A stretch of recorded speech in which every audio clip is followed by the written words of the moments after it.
So FBI Director Kash Patel making a major announcement on the crackdown on fentanyl, revealing that China has agreed to help shut off the pipeline of fentanyl. While at Ministry of Public Security headquarters, I met with my counterpart at MPS, where the Chinese government agreed on a plan to stop fentanyl precursors. What does that mean? The People's Republic of China has fully designated and listed all 13 precursors utilized to make fentanyl. Furthermore, they have agreed to control 7 chemical subsidiaries that are also utilized to produce this lethal drug. Effective immediately, essentially, President Trump has shut off the pipeline that creates fentanyl that kills tens of thousands of Americans. So Patel also revealing that since President Trump took office, the FBI has seized nearly 2,000 kilograms of fentanyl, which is up 31% from last year. Let's bring in former FBI special agent and Fox News contributor, Nicole Parker. It's good to see you, my friend. This is huge news that the administration has been able to get China to cooperate, and we're also seizing the equipment. That means saving more American lives, right? That's exactly right. I mean, over 127 million Americans could die with the amount of fentanyl that was seized, over 1,900 kilograms just this year alone by the FBI. And that's really what it's all about. I really love seeing the FBI getting in there and doing things to save Americans. That's what we're supposed to do in law enforcement. That should be the focus. And under the Trump administration, they're getting things back on track, back to basics. And that's what it's all about. Meanwhile, that's not where the FBI used to be. And today, one of those key players, James Comey, he's going to be back in court as he fights the charges that he lied to Congress and obstructed justice. He's going to challenge the U.S. Attorney, Lindsay Halligan, on this and said that she should never have been appointed. What do you make of this legal maneuver? Right. He's going to try to do that, and he's also going to say that this is a vindictive prosecution. I worked under his directorship at the FBI, and I can tell you that James Comey single-handedly destroyed the agency that I loved. And the FBI, sadly, has never recovered from his failures. He has a certain arrogance about him, and he thinks that he's really untouchable. And over the last 10 years, he has been untouchable because he had top cover from DOJ, he had top cover from his own executives at the FBI, and we're seeing it all come out with this Arctic frost, these revelations. It's really sad to say, Lawrence, but nothing about what I'm seeing is shocking. And in this book that I wrote, I talk about the 2 FBIs. FBI 1 are the good, honorable agents who serve with integrity and uphold the Constitution in a fair and unbiased manner.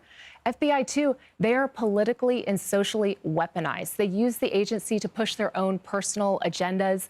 And sadly, and frankly, James Comey is the epitome of FBI 2. Let's talk about this new book that you published, The 2 FBIs, The Bravery and Betrayal I saw in my time at the Bureau. And you tell the story of a split agency.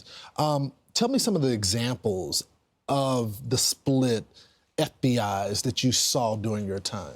Right. So the book is very interesting because you start with me, kind of a little bit about my background, the motivation, what led me to the FBI, the training, things that always, people are always asking me, what was the training like? What was the application process like? Because we don't talk a lot at the FBI about much. I get in there and it's amazing. It's an incredible experience. I'd come off of Wall Street. I felt like I was really making a difference. I was working white collar crime, then transferred over to violent crime. But as time progressed, and I would tell you, it started with James Comey on July 5th of 2016 when he said that no reasonable prosecutor would charge Hillary Clinton. That was the moment that I knew that the FBI was now a political pawn. And through my time at the FBI, I continued to try to focus on violent crime, saving lives, stopping human traffickers. But the negativity just kept coming through, and it was difficult to ignore. And at the end of the book, it really is all FBI 2. And we're talking about the raid at Mar-a-Lago, the obsession with January 6th, going after conservatives like Mark Houck, the Hunter Biden laptop, the Russia collusion, the big tech, their obsession with the COVID, the diversity initiatives that were stopping from hiring the best. And it became overwhelming, and I no longer recognized the FBI that I once loved. Nicole, you write this in your book about the political motivations at the FBI. You said We had to update each of our investigative cases files every 30 days. Laura was ensuring that she was administratively pure and up to date, because if the FBI asked her to work purely political driven cases such as J6, she was going to say no. She didn't care if she got fired. She was going to force the Bureau to admit that it was because of her morals for declining to work she perceived to be any one-sided political biased investigation. And let me share with you the context of that. That's my very best friend in the FBI. Her name was Special Agent Laura Schwarzenberger, and she was shot and killed in the line of duty on February 2nd of 2021 in the Biden administration, working to protect children. She was executing a search warrant for a child predator. She herself and Daniel Alfin, Special Agent Daniel Alfin, were killed that day. 3 other agents were shot.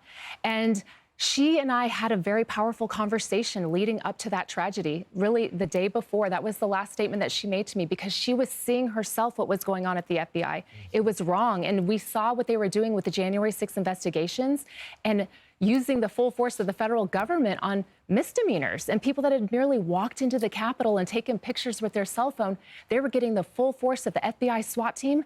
And you know what's really disgusting?